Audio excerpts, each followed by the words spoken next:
محترم بھائی اور بہنوں، حج آدم علیہ السلام سے شروع ہوا ہے۔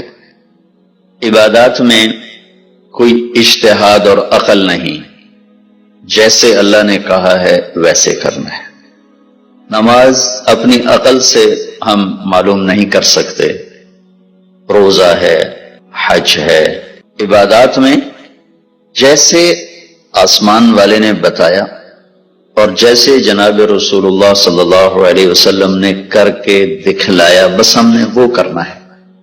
باقی چیزوں میں معاملات ہیں، زندگی کی باقی ضروریات ہیں، اس میں زمانے کے لحاظ سے سوچ بچار بھی ہے، تبدیلی بھی ہے، اجتہاد بھی ہے۔ عبادت اسے کہتے ہیں جس میں بس جو اللہ نے کہا، جو اس کے نبی نے فرمایا، کر کے دکھایا، ویسے کرنا ہے۔ ہمارے نبی پاک کا میں تھوڑا سا آپ کو مختصر خاکہ حج کا بتا دیتا ہوں۔ جناب رسول اللہ صلی اللہ تعالی علیہ وسلم نے حج کا جب اعلان فرمایا، یہ 10 ہجری، تو اطراف سے قبائل جمع ہوئے، کوئی 12,000 کا مجمع اکٹھا ہو گیا مدینہ میں۔ 25 تاریخ کو بروز ہفتہ آپ نے نماز ظہر سے پہلے غسل فرما کے 2 چادریں احرام کی نیت کے بغیر 2 چادریں باندھ، کرتا بھی اتار دیا، تہمد بھی اتار دیا۔ سحارا ایک بستی ہے جو آج کل مسقط میں آتی، وہاں سے ایک کپڑا آتا تھا، اس کی آپ نے 2 چادریں لی۔ پھر آپ نے ظہر کی نماز کے بعد اپنے پورے قافلے کو لیا، ذوالحلیفہ جس کو آج کل ابیار علی کہتے ہیں، یہاں آپ نے آ کر قیام فرمایا، اور عصر، مغرب، عشاء اور فجر اور ظہر 5 نمازیں آپ نے یہاں ادا فرمائیں۔ آپ گزر رہے تھے کہ جبریل ہے کہ یا رسول اللہ، اللہ فرما رہے ہیں یہ پاک وادی ہے، یہاں آپ قیام فرمائیں۔ ایک رات کی قیام کے بعد صبح آپ نے فجر کی نماز کے بعد غسل فرمایا، خوشبو لگائی، اپنے بالوں کو تیل لگایا، پھر شہد لگایا۔ شہد گوند کا کام دیتا ہے، چونکہ اب ننگے سر جانا تھا تو بال بڑے تھے آپ کے، شانوں تک آئے ہوئے تھے، تو آپ نے ان کو شہد لگا کے نا وہ جوڑ دیا، آپس میں جوڑ دیا۔ اور عائشہ رضی اللہ تعالیٰ نے آپ کو خوشبو لگائی۔ جسم پہ خوشبو لگا سکتے ہیں احرام سے پہلے، احرام کے کپڑے کو نہیں، جسم پہ خوشبو لگا سکتے ہیں احرام کی نیت کرنے سے پہلے۔ بالوں میں، مانگ میں آپ نے خوشبو لگائی۔ پھر اس کے بعد آپ نے ظہر کی نماز ادا فرمائی اور آپ اونٹنی پہ سوار ہوئے اور قبلہ رخ ہو کر آپ نے کہا لبیک حجۃ اللہم لبیک، اپنے حج کا احرام باندھا۔ تو جبریل آئے کہ یا رسول اللہ، اللہ تعالیٰ فرما رہے ہیں عمرے کو شامل فرمائے۔ وہاں سے آپ چلے، آپ کے ساتھ کوئی 12,000 کا مجمع تھا، اور آپ ملل میں آپ نے قیام فرمایا۔ ملل سے نکلے، روحا میں پہنچے۔ روحا میں کنواں ہے، وہاں 70 نبیوں نے قیام کیا ہے حج کے دوران، حج پر جاتے اور آتے ہوئے۔ وہاں آپ نے بھی قیام فرمایا، رات بھی ٹھہرے۔ روحا سے چل کر آپ افایا پہنچے، افایا سے عرج پہنچے، عرج سے ابوا پہنچے۔ ابوا پہنچے تو سامنے بستی تھی جہاں آپ کے سارے انتظام کیے گئے تھے رہائش کے، اور یہ قافلہ 12,000 کا اب 60-70,000 کا ہو چکا تھا۔ تو ابوا میں آپ کی والدہ کی قبر ہے، حضرت آمنہ رضی اللہ تعالیٰ عنہ کی قبر مبارک ہے۔ تو آپ سڑک سے یوں ہٹ گئے، اندر پہاڑوں میں چلے گئے۔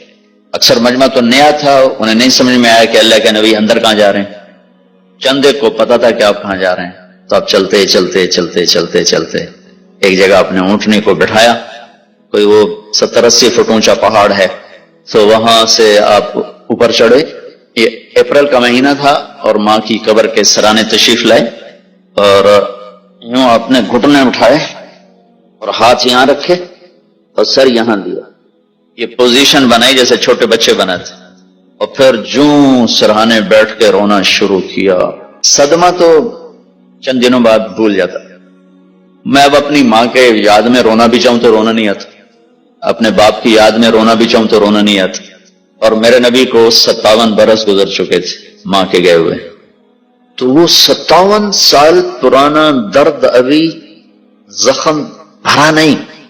آپ اس پوزیشن میں بیٹھے اور اتنا روئے کہ سارا رواں آپ کا آنکھ بن کے رو رہا تھا، اور ساری داڑھی آپ کی آنسوں سے تر ہو گئی، اور اپنے آگے جانے سے انکار کر دیا کہ میں آج رات اپنی ماں کے پاس ٹھہروں۔ اپنے رات وہیں گزاری۔ کیا رات تھی۔ اب آواز سے چلے تو آپ عصفان پہنچے۔ عصفان تھے تو آپ نے کہا ابوبکر یہ کون سی جگہ ہے؟ کہا جو عصفان۔ کہا میں دیکھ رہا ہوں ہود اور صالح علیہ السلام گزر رہے ہیں اس وادی سے، لبیک کہتے ہوئے حج کو جا رہے ہیں۔ عصفان سے آپ مرہ زہران پہنچے، پھر وہاں سے آپ صرف پہنچے، پھر وہاں سے آپ تنعیم پہنچے.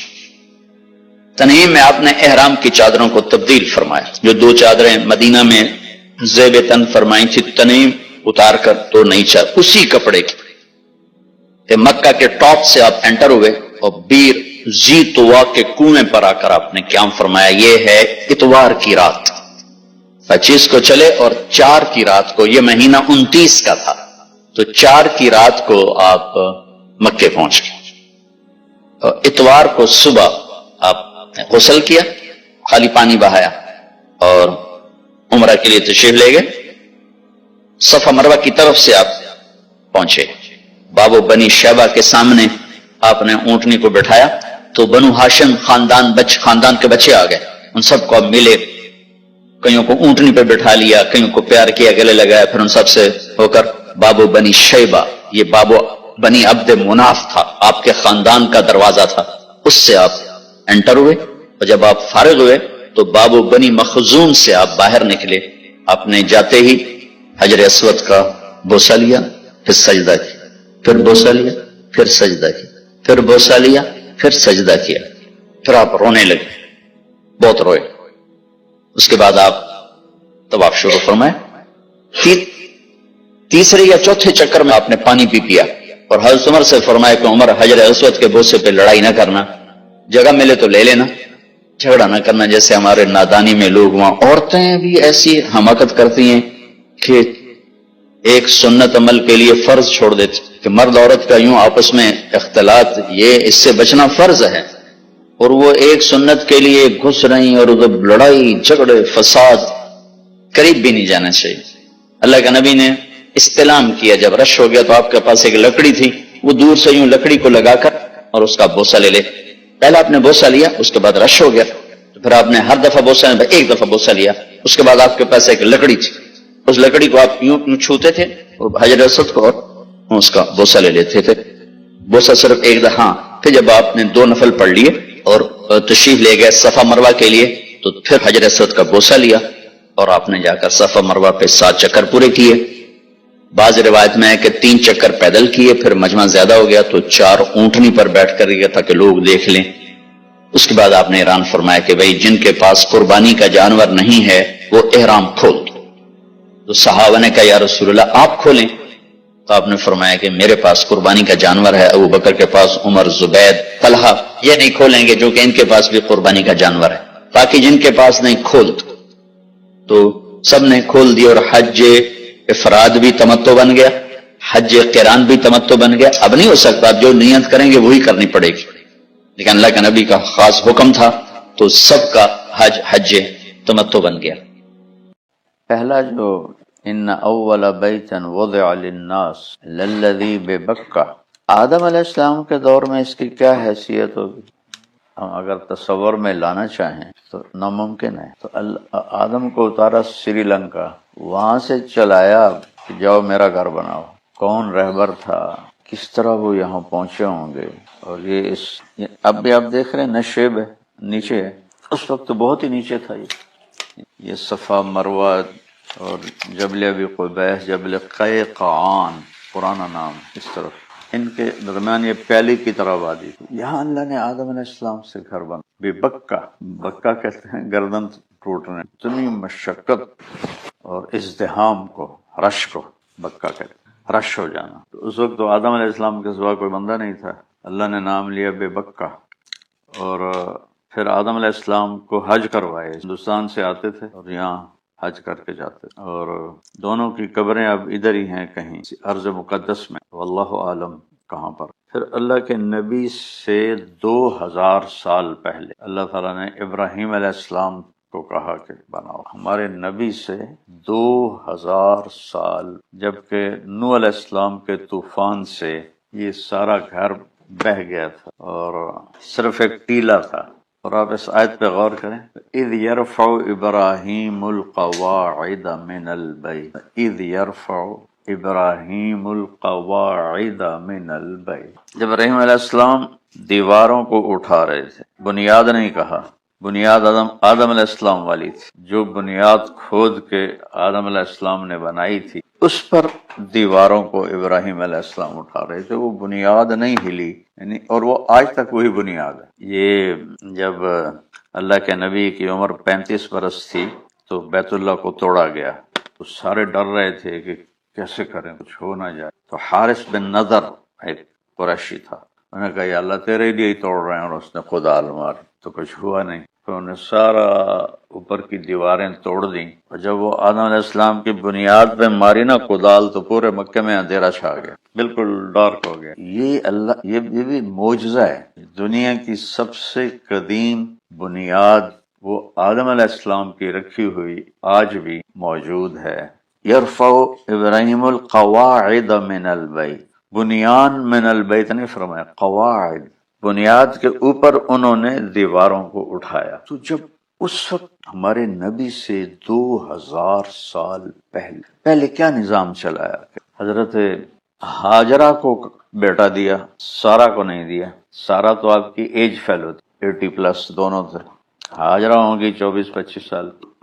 ہاجرہ ان کو کہتے ہیں ہجرت کی وجہ سے، نام ان کا اصل کوئی اور ہے، ہجرت کی انہوں نے اس لیے ان کا نام ہاجرہ ہے۔ میں نے پڑھا تھا لیکن میں تو اچانک بولتا ہوں اپنی یادداشت پر، تو وہ مجھے نام ذہن سے نکل گیا، نام ہاجرہ نہیں تھا، یہ ٹائٹل ہے ان کا ہاجرہ۔ اللہ تعالیٰ نے حضرت سارا کے دل میں نا وہ ایک دکھ ڈال دیا، وہ کہیں مجھے یہ بچہ برداشت نہیں ہوتا، اس کو مجھ سے دور کرو۔ ان کو یہ تھا کہ یہ بعد میں آئی، اس کو ہو گیا اور مجھے نہیں ہوا۔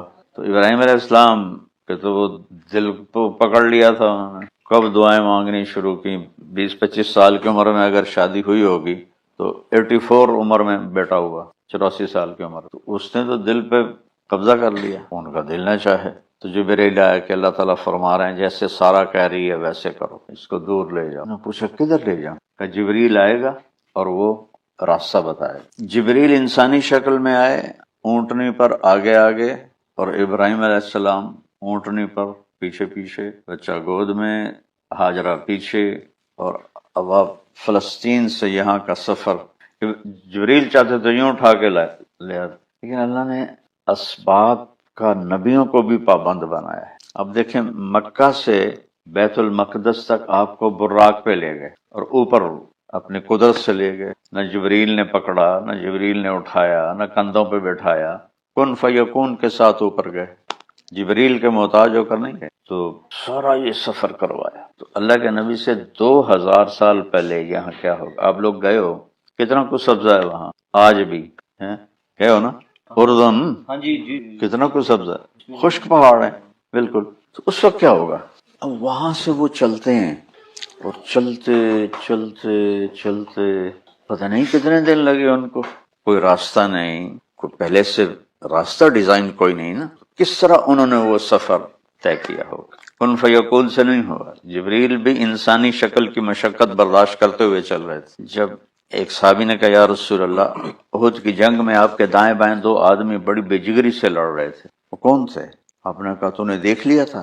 کہا جی۔ ادھر جبریل تھے، ادھر میکائیل تھے۔ جب وہ انسانی شکل میں آتے ہیں تو پھر انسانی طاقت ہوتی ہے، فرشتے والی نہیں ہوتی، فرشتے والی نہیں ہوتی، انسانی طاقت ہوتی ہے۔ ان کو چونکہ جنس تبدیل کر دی نا، تو پھر اسی ہی کے اثرات۔ وہ بہت بے جگری سے لڑ رہے تھے آپ کے دائیں بائیں، ادھر جبریل تھا، ادھر میکائیل۔ تو جبریل ایسے نہیں کہ اڑتے ہوئے آ رہے تھے، وہ اسی مشقت سے گزر رہے تھے جس سے ابراہیم علیہ السلام گزر رہے تھے۔ جب چلتے چلتے چلتے سوچو کتنے دن گزرے ہوں گے، اور سارے راستے میاں بیوی کیا سوچتے ہوں گے، کدھر لے جا رہے ہیں، کدھر لے جا رہے ہیں۔ وہ فلسطین کا پرانا نام تو کنعان ہے، کنعان تو آباد تھا۔ تو وہاں سے چلتے چلتے چلتے جب یہاں 4 پہاڑوں میں پہنچے، جو ایسے گول پیالہ بناتے ہیں، اور اس پیالے کے سینٹر میں گہرائی ہے، گہرائی، اور وہ ایک ٹیلا سا ہے جس پر بیت اللہ آدم علیہ السلام نے بنایا۔ وہاں کہنے لگے یہاں اتار دو۔ تو جب ابراہیم علیہ السلام کو آگ میں ڈالا گیا تھا تو وہ ہوا میں اڑتے ہوئے کہہ رہے تھے حسبی اللہ و نعم الوکیل۔ اور بعض روایات میں ہے کہ جبریل آ گیا، پانی کا فرشتہ آ گیا، حکم دیں، اجازت دیں کہ اما الیکم فلا، تمہاری کوئی حاجت نہیں، اما اللہ فنعم، ہاں اللہ کا محتاج ہوں۔ تو اطمینان سے آگ میں چلے گئے۔ اللہ نے کہا بردن و سلام، ٹھنڈی ہو جا۔ جب یہاں جبریل نے کہا کہ یہاں اتار دیں، تو ایک دم کہا یہاں کیسے اتار دوں؟ آگ سے خوفناک منظر نظر آیا، یہاں کیسے اتار دوں؟ یہاں تو کچھ بھی نہیں، نہ سایہ، نہ پانی، نہ کھانا، نہ انسان۔ جبریل بولے آپ کے اللہ کی منشا یہی، اس بچے سے آخری نبی دنیا میں آئے، آپ ان کو یہاں اتاریں، چلے جائیں۔ تو وہ کچھ تھوڑا سا جو تھیلے میں کھانا تھا، مشکیزے میں پانی تھا، اور کوئی چیز تو تھی نہیں جس سے وہ کوئی جھونپڑی بناتے، کوئی رہنے کا کمرہ بناتے۔ ایسے یہ کیکر کے درخت راستے میں دیکھتے آئے نا آپ، اتنے یہی درخت ہوں گے زیادہ سے زیادہ، ایک درخت کے نیچے بٹھا کے، اور جب واپس مڑے تو حضرت ہاجرہ کی گود میں بچہ تھا۔ وہ کہاں جا رہے ہو؟ حکم آ گیا کہ خاموش رہنا، جواب نہیں دینا۔ وہ کہ الا منتقلنا، ہمیں کن کے آسرے پہ چھوڑ کے جا رہے ہو؟ کیوں جا رہے ہو؟ خاموش چلتے چلتے، اب یہ کوئی ٹنل تھوڑی تھی، ایک پہاڑ پر چڑھے، اس سے اترے، پھر دوسرے پر چڑھے، پھر اس سے اترے، پھر قدئی پہنچے۔ قدئی یہاں سے 4-5 میل ہے، جہاں اب وہ انہوں نے زمزم کے کنووں کا پانی پہنچایا ہوا ہے، پہلے یہاں بھرتے تھے سامنے، وہاں بھرتے، وہ قدئی ہے۔ تو یہ آج کا قدئی تو نہیں تھا نا، 3500 سال پہلے کا قدئی تھا۔ تو وہاں پہنچ کے ان کو خیال آیا کہ یہ اللہ کا رسول ہے، کہیں اوپر سے نہ حکم آیا۔ تو پھر انہوں نے کہا اللہ امرک، کیا اللہ نے آپ کو کہا ہے؟ تو پھر حضرت ابراہیم السلام نے ایسے سر ہلایا، انہوں نے ایک دم ایسے سینہ تان کے کہا اذن لن یضیعنا اللہ، جاؤ پھر اللہ ہمیں ضائع ہرگز نہیں کرے۔ اللہ، عجب مات تھی اور عجب تاریخ، سبحان اللہ سبحان۔ تو ابراہیم علیہ السلام اونٹنے پہ سوار ہوئے، پہلے تو پیدل چل رہے تھے، اور پیچھے مڑ کے دیکھنے کی بھی ہمت نہیں ہو رہی، اور ہاجرہ ایسے کھڑی آپ کو دیکھ رہی ہے، وہ جا رہے ہیں، وہ جا رہے ہیں، وہ پہاڑی پر چڑھے اور یوں اتر گئے۔ تو اب دیکھنے والا تو منظر سارا ختم ہو گیا۔ ابراہیم علیہ السلام نے اونٹنی سے چھلانگ لگائی، ادھر مڑ کر پھر ایسے دعا کی ربنا انی اسکنت من ذریتی بواد غیر ذی زرع عند بیتک المحرم ربنا لیقیموا الصلاۃ۔ وہاں دعا نہیں مانگی آگ میں جاتے ہوئے، یہاں دعا مانگی۔ ایسا خوفناک منظر تھا کہ آگ سے بھی زیادہ، اور ایک معصوم بچے کو چھوڑ کے جا رہا ہے، زیادہ 2-2.5 مہینے 3 مہینے کا بچہ ہے۔ یا اللہ تیرے کہنے پہ چھوڑ دیا ہے، تو جان تیرا کام جان۔ اچھا، ابراہیم علیہ السلام تو جا رہے ہیں واپس آبادی کی طرف، ہاجرہ کس جذبوں سے واپس لوٹی ہوگی، تھوڑا آپ تصور کریں۔ وہ جو واپس جا رہی ہیں 3-4-5 میل کا فاصلہ طے کر کے اسی کنویں میں، ان کے دل پہ کیا بیت رہی ہوگی، اور وہاں جا کر وہ اکیلی بیٹھی۔ تو جب رات آئی ہوگی، کالے پہاڑ اور کالی رات اور سنسناتی ہوا، اور آج سے 3500 سال پہلے، ستارے بھی حیران ہو کے دیکھ رہے ہوں گے یہ بی بی کون ہے۔ اس گھپ اندھیرے میں ان پہ چراغ جلانے کی بھی کوئی شے کوئی نہیں، پتہ نہیں چاندنی رات تھی یا اندھیری رات تھی، کیا سما ہوگا وہ ان کے اوپر، اور وہ رات انہوں نے کس طرح گزاری ہو۔ پھر ایسی کتنی راتیں گزاری انہوں نے، کوئی ایک رات تو نہیں۔ پھر جب سورج نکلا ہوگا اور اس نے پتھروں کو گرمایا ہوگا، پہاڑ بھی آگ بن گئے، پتھر بھی آگ بن گئے، زمین بھی آگ بن گئے۔ ایک کیکر کے نیچے، تو آج کل کیکروں کا یہ حال ہے، تو اس وقت کیا حال ہوگا؟ اس شدید گرمی میں اس بی بی کا دن کیسے گزرا، رات کیسے گزری۔ 3 دن کے بعد جب پانی بھی ختم ہو گیا اور کھانا بھی ختم، اللہ اکبر، چھاتیوں میں دودھ اپنے آپ ختم ہو گیا، چونکہ کوئی منہ میں گیا ہی کچھ نہیں۔ وہ بچہ جب رو رہا ہوگا اور ایڑیاں رگڑ رہا ہوگا تو ماں کے دل پہ کیا بیت رہی ہے۔ یہاں تو میری بچے کی دادی کو بلا دو، نانی کو بلا دو، خالہ کو بلا دو، پھوپھی کو بلا دو، ابا کو بلا دو، چاچا کو بلا دو، وہاں کون تھا؟ کتنا بڑا امتحان لیا اللہ نے۔ آپ جانتے ہیں جب کوئی بڑی، یہ جو بلڈنگیں میرے سامنے بنی ہیں، کیونکہ میں ہر سال آتا تھا، 89 سے بننا شروع ہوں، اتنے گہری بنیادیں تھیں، تو ایسے اوپر سے میں دیکھتا تھا گہرے کھڈے، یہ کیا کر رہے ہیں؟ اس تو پتہ نہیں تھا جتنی اونچی بلڈنگ ہوتی ہے اتنی گہری بنیاد ہوتی۔ آخری نبی کو لانا تھا نا، تو اس کے لحاظ سے قربانی کی بنیاد قائم کی، اس سے کم پر آخری نبی کا وجود بن ہی نہیں سکتا۔ جیسے لوہا ہے نا، وہ ایک اس پر 1300 سینٹی گریڈ پر وہ پگھلتا ہے، اس سے کم پر وہ پگھل سکتے نہیں، وہیں تک لے جانا پڑے گا۔ آخری نبی کو لانے کے لیے اتنی بڑی قربانی تک پہنچانا ضروری تھا، اس کے بغیر آپ کا وجود آ ہی نہیں سکتا تھا۔ پھر جو اس اماں نے صفا مروہ کی دوڑ لگائی، تصور کرو، اور وہ بی بی دوپہر کے وقت میں صفا پہ اسے پتا ہے کچھ بھی نہیں ہے، کوئی بھی نہیں ہے، اس کو 110% یقین ہے، لیکن دل بے قرار و مجبور کے ہاتھوں بے بس ہو کر پہلے صفا پہ چڑھی، اسے دیکھ رہی ہیں شاید کوئی ہو۔ پھر جب وہ نیچے اترتی ہیں تو نشیب آ جاتا ہے، بچہ نظر نہیں آتا، اس کی وجہ سے پھر اب دوڑ لگاتی ہیں کہ بچہ نظر آئے۔ جب وہ نظر آنے لگتا ہے پھر وہ آہستہ ہو جاتی ہے۔ جب اللہ کے نبی صحیح فرما رہے تھے اور اس جگہ پہنچے تو کہنے لگے بھائی بڑی مشقت سے یہاں اس وادی کو پار کرنا پڑتا ہے، لا یقطع الا جدن، پہلی صحیح جواب فرما رہے تھے حج کے اندر، چونکہ اس وقت تو یہ کوئی رستہ تو نہیں تھا، ایسے پتھر ہی تھے۔ تو اما ہاجرہ نے کس طرح وہ طے کیا ہوگا؟ پھر مروہ پہ چڑھتی ہیں، پھر ایسے دیکھیں، پھر کوئی نظر نہیں آتا ہے، 7 چکروں پہ پھیپھڑے جواب دے گئے۔ شکر کریں وہ 7 پر جواب دے گئے، اگر وہ 14 کر دی تو ہمارے تو ہم تو اس اے سی میں پھیپھڑے ہمارے پھٹ جاتے۔ 7ویں چکر پر وہ بے بس ہو گئیں اور گر پڑی، اور ہمت نہیں ہوئی کہ بچے کے پاس چلی جاؤں۔ ان کو یہ خیال تھا کہ بس میں یہاں مر جاؤں، وہ وہاں مر جائے، میں اس کو مرتے دیکھ نہیں سکتی۔ تو ایسی کیا ہے، وہ ٹھہر جاؤ آنکھوں میں تھوڑا سا دم ہے، انہیں دیکھ لیں ورنہ حسرت رہے گی۔ مسرور انور کا شعر ہے، اللہ اس کی قبر روشن کرے۔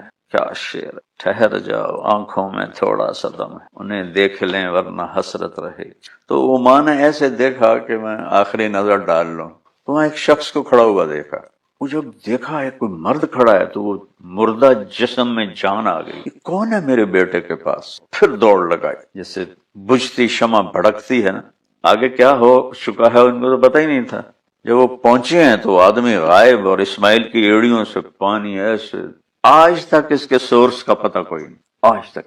اب تو جیولوجسٹ ہیں جو زمین کی تہ تک دیکھ لیتے ہیں، طائف تک انہوں نے ریسرچ کی ہے، کوئی سورس نہیں، اور نہ اس میں مچھر ہوتا ہے، نہ کیڑے ہوتے ہیں، نہ مکوڑے ہوتے ہیں، نہ کائی لگتی ہے، نہ ذائقہ بدلتا ہے، اور 3500 سال سے یہ پانی ہے۔ تو وہ ایسے ابل رہا تھا، ایسے ابل رہا تھا۔ تو عبرانی میں زمزم کہتے ہیں رک جا رک جا رک جا، کہتے آپ نے کہا اللہ میری ماں کا بھلا کرے، کاش وہ زمزم نہ کہتی تو پوری نہر دریا اللہ چلا دیتا، نہر دریا کو کہتے ہیں، اللہ پورا دریا چلا دیتا، اور اللہ کی منشا نہیں تھی دریا چلانے، تو وہ اندر طے مار گئے۔ یہ ایک انجینئر تھے علی گڑھ کے، 90s کی بات، تو وہ زمزم کے کنویں پر تھے، تو انہوں نے مجھے لا کے اندر کی فوٹوز دکھائیں، اس کی جو ایسے گول دیوار ہے نا اس میں سوراخ ہیں، سب سے بڑا سوراخ بیت اللہ کی طرف ہے، اتنا بڑا ہے، باقی اتنے جو ہی موٹر چلتی ہے تو ان سے پانی نکلتا ہے ایسے طوفان کی طرح، پورا سال موٹر چلتی رہے تو پانی نکلتا رہے گا۔ آج کے دنوں میں 24 گھنٹے چلتی ہے، 24 گھنٹے پانی ٹھاٹھے مارتا نکلتا ہے، اور جو ہی موٹر بند کرتے ہیں وہ جھرنے بند ہو جاتے ہیں۔ تو کہاں سے یہ پانی آ رہا ہے کوئی معلوم، کسی سورس کے ساتھ جڑا ہوا نہیں۔ یہ اما ہاجرہ اور حضرت اسماعیل کی قربانی پر اللہ تعالیٰ نے اپنی قدرت کو ظاہر فرمایا، یہ پانی ایک معجزہ ہے اللہ تعالیٰ۔ تو کچھ دن گزرے تو جرہم قبیلہ، یمنی قبیلہ شام کی طرف جا رہا تھا، تو اس علاقے سے گزرے تو پانی ختم ہو گیا، تو پانی کے لیے ان کے سردار نے دیکھا تو یہاں پرندے گردش کر رہے تھے۔ اس نے کہا پرندہ ہمیشہ پانی پہ ہوتا ہے، کوئی جاؤ جا کے پتہ کرو شاید یہاں پانی ہو۔ تو وہ 3-4 آدمی آئے تو دیکھا تو پانی کا کنواں، اور انہوں نے جا کے واپس خبر دی تو وہ پورا قافلہ آ گیا، اور آ کر کہا بہن جی ہم یہاں آپ کے ساتھ ٹھہر سکتے ہیں؟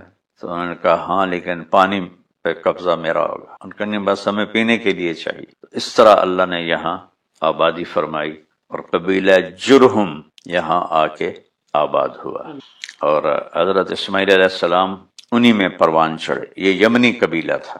1 سال کے بعد اجازت ملی حضرت ابراہیم علیہ السلام کو کہ جا کے مل آؤ، اور اجازت کیسے ملی؟ سواری سے نہیں اترنا، بس بیٹھے بیٹھے مل کے واپس آ جاؤ۔ تھوڑا تصور تو کرو کہ ایک 90 سال کا بوڑھا آدمی بیت المقدس سے چلتا ہے اور مہینے کا سفر طے کر کے آتا ہے، اور اونٹنی کو بٹھاتا ہے، اور جب سے وہ گئے تھے ہاجرہ کی نظریں وہیں رہتی تھیں کہ یہاں سے نکلے تھے، یہاں سے نکلے، یہاں سے گئے تھے، تو جب ایک دن ان کو وہاں سے آتے دیکھا تو ان کے دل پہ کیا خوشیاں گزری ہوں. جب ان کو بٹھا کر کہا نیچے آئے تو کہا اترنے کی اجازت نہیں. تو کہنے لگے آپ کا سر منہ پاؤں ہاتھ دھو دوں یہ اجازت ہے؟ کہا ہاں.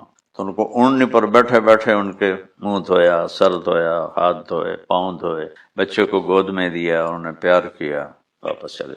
پھر بیچ میں 6 سال کا وقفہ ہے، کہ جاؤ آپ ذبح کر کے آؤ. اللہ کیا عجیب کہانی ہے بیٹا، کبھی غور کیا کرو.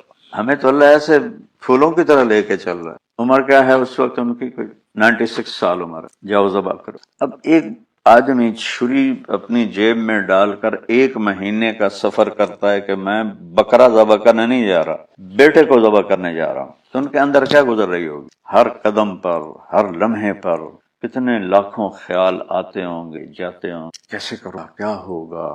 میں تو اپنے جو قربانی کے بکرے ہیں وہ ذبح ہوتے نہیں دیکھ سکتا. مجھے اتنا وہ دل میرا وہ مٹھی میں آ جاتا ہے. حالانکہ حکم ہے کہ اپنی قربانی کے اوپر کھڑے ہو کے دیکھو، مجھ سے نہیں دیکھی جاتی. تو وہ 96 سال کا بوڑھا بچے کو ذبح کرنے کے لیے جا رہا ہے تو اس کے اندر تصورات کی کیسی دنیا ہوگی. یہاں پہنچتے ہیں، بیوی کو بھی نہیں بتاتے میں کس لیے آیا ہوں. 1 دن رہتے ہیں، 2 دن رہتے ہیں، 3 دن رہتے ہیں، پتہ نہیں. کہتے ہیں بچے کو تیار کرو، میں اسے سیر کرانے لے جاتا ہوں. اور ان کو وہ بچہ بھی بڑا خوش کہ میرا ابا مجھے لے کے جا رہا ہے. اور مینا پہنچ گئے. میں نے وہ جگہ دیکھی، اب تو پہاڑ انہوں نے پلین کر دیے سارے. وہ ایسے پہاڑوں میں گھری ہوئی ایک جگہ تھی، وہاں جا کے کھڑے ہو گئے باپ بیٹے. یا بنی انی ارا فی المنام انی اذبحک فانظر ماذا ترى. اتنی طاقت ہے الفاظ میں. انی بیٹا میں کوئی ایسی بات نہیں کر رہا ہوں، یقین میں نے خواب دیکھا ہے اور یقیناً تجھے ذبح کر رہا ہوں. فانظر دیکھ تیری کیا رائے ہے. یہ کس لیے پوچھا؟ اس لیے نہیں پوچھا کہ تو کہے گا نہیں تو پھر میں چھوڑ دوں گا. اس لیے پوچھا کہ خوشی سے راضی ہے تو ذبح اور طرح کروں گا، اور اگر زبردستی کرنی پڑی تو پھر ذبح اور طرح کروں گا. اس لیے کہا فانظر ماذا ترى. اور اسماعیل علیہ السلام کی تربیت میں باپ کا کوئی کردار کوئی نہیں، صرف ماں کا کردار. ماں اور بیٹا جب خالص ہوتے ہیں، ہمارا جو جوائنٹ فیملی سسٹم ہے یہ بہت ڈسٹرب کر دیتا ہے. میاں بیوی کے تعلق کو، میاں بیوی اولاد کے تعلق کو بہت ڈسٹرب کرتا ہے. یہ انڈین کلچر ہے، اسلامی کلچر نہیں ہے. تو وہ 6 سال کا بچہ کہہ رہا ہے یا ابا تفعل. بابا ابا تے کے درمیان کوئی حرف نہیں ہے، مطلب ہے فوری کر، افعل فوراً کر. ستجدنی انشاء اللہ من الصابرین. دیکھے گا میں کیسا صبر کر کے دکھاتا ہوں. عمر کیا ہے؟ 6 سال. تو ابراہیم کہنے لگے بیٹا تمہیں خبر ہے میں کیا کہہ رہا ہوں؟ کہنے لگے ہاں. آپ مجھے ذبح کریں گے، آپ کے بدلے میں مجھے اللہ ملے گا، اللہ آپ سے بہتر ہے. اور دنیا کے بدلے میں جنت ملے گی، جنت دنیا سے بہتر ہے. پھر ایک دم کہنے لگے ہاں مجھے اپنی ماں کا خیال آ رہا ہے کہ وہ بڑی غمگین ہوگی. تو اپنا کرتا اتارا، کہ یہ کرتا رکھ لو اور میری ماں کو دے دینا. جب مجھے یاد کرے گی تو میرا کرتا دیکھ لے، اور مجھے الٹا لیٹاؤ، سیدھا نہ لیٹاؤ، کہیں تیری نظریں میرے چہرے پر پڑیں اور تیرا دل نہ ہل جائے. اور ہاتھ پاؤں بھی باندھ دو کہ میرے ہاتھ پاؤں حرکت کریں گے تو آپ کو تکلیف نہ ہو. فلما اسلما، جب دونوں متفق ہو گئے، وَتَلَّهُ لِلْجَبِينِ، اور اسماعیل کی وصیت پر عمل کیا، ماتھا زمین پہ لگا دیا اور اپنا گھٹنا رکھا ان کی کمر پر اور سر کے بال پکڑ کے یوں اوپر اٹھائے. ایک ہاتھ میں چھری، ایک ہاتھ میں بال، اور یوں آسمان کو دیکھنا ہی تھا کہ آسمان کے فرشتوں میں چیخ و پکار مچ گئی. آسمان کے فرشتے 2 دفعہ روئے ہیں، ایک اس موقع پر، ایک جب طائف میں پتھر پڑے ہمارے نبی. تو کہنے لگے یا اللہ تو مجھ سے ناراض ہو گیا ہے کہ اسماعیل کی محبت میرے دل میں آ گئی ہے. یہ دیکھ تیرے نام پہ ذبح کر رہا ہوں، اور اگر میرا کوئی امتحان ہے تو مجھے پاس کر دے. اللہ، آسمان والے کا حکم آ گیا، نہیں چلے گی. نہ یہاں کوئی لوہا آیا، نہ لوہا موم بنا. چھری تیز دار چھری تھی اور گردن نرم گردن تھی، نہیں چلا رہے اور نہیں چل رہے. آنکھوں پہ پٹی تھی. آخر 2-3 دفعہ جب ناکام ہو گئے تو اٹھے اور چھری کو پتھر پہ تیز کیا. پھر اللہ نے کہا جبریل میرا خلیل جوش میں ہے، یہ چھری پار نہ ہو جائے. فوراً جنت سے چھترا لو. اس لیے آپ ہمیشہ قربانی میں 2 چھترے ذبح کرتے، ایک اپنے لیے اور ایک امت کے لیے. بس جو ہی ایسے چھری پھیری ہے تو جبریل کھینچ لیا اسماعیل کو اور کہا اللہ اکبر اللہ اکبر. انہوں نے سمجھا ذبح ہو گیا. تو جبریل نے کہا لا الہ الا اللہ، اسماعیل نے کہا واللہ اکبر اللہ اکبر وللہ الحمد۔ یہ تکبیر ہم پڑھتے ہیں حج میں۔ تو جب انہوں نے کپڑا اتارا تو سامنے چھترا اور اسماعیل اور جبریل کھڑے ہوئے۔ یہ بنیاد ہے اس بیت اللہ کی۔ کیا کہانی ہے! اپنے ان واقعات میں عبرت ہے بیٹا، ان کو پڑھا بھی کرو، سنا بھی کرو، ایمان تھا۔ دیکھو اب سب رو رہے ہو، میں نے کوئی جادو تو نہیں کیا، لیکن ان واقعات میں اللہ نے ایسی تاثیر رکھی ہے کہ اب احساس ہوتا ہے کہ اللہ نے اپنے بندوں کو کہاں سے گزارا اور کیسے گزارا۔ اس لیے ہم نے کہا نا ابن الذبیحین، میں دو ذبیح کا بیٹا ہوں، ایک اسماعیل